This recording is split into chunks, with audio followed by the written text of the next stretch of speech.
yoos immoo nuyi fayyina guddaa akkasii isa gooftaan ofii isaatii jalqabatti dubbate tuffannee attamitti isa jalaa baanaree.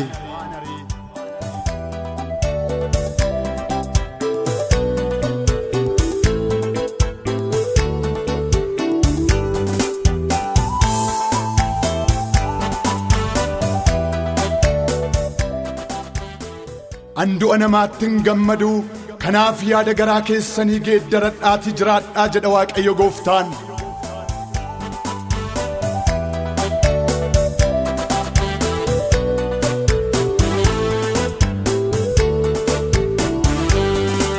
Waamichi Gooftaa yemmuu si ga'e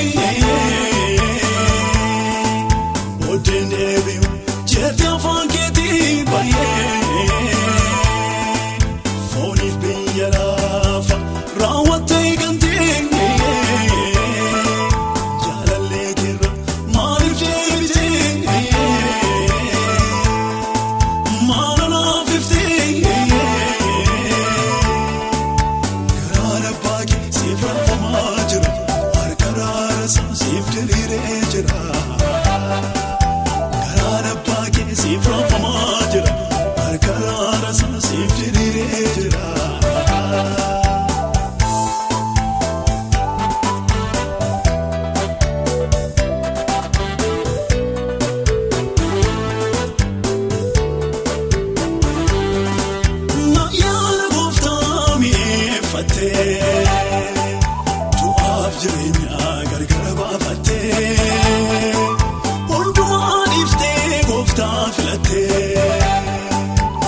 Kanaaf Waaqayyo Gooftaan maccaa ati saba kanatti Waaqayyo Gooftaan maccaa gara kootti deebi'aa anis gara keessanitti nan deebi'aa jedhii himi. Kana ana Waaqayyo Gooftaa maccaatu dubbate. Sagalee Waaqayyo keessaa gabaabaatti gara Waaqayyootti deebi'uu waan jedhu walii wajjiniin ilaalla. Waaqayyo saba isaatiin gara kootti deebi'aa jedhee waamichatu inni godhuu fi sagalee waaqayyoo iddoo kanatti dubbata. Waaqayyoonni saba isaa gara ofiisaatti waamu waaqa isa kam yoo jenne isa jaalalaan gara namootaa dhufe isa ilmaan namootaatiif ofiisaa dabarsee kenne waa ilmaan namootaatiif isa fannoo irratti du'ee dhiiga isaa isa dhangalaase du'a keessaa gara jireenyaatti abaarsa keessaa gara eebbaatti ilmaan namootaa isa waame waaqayyoodha.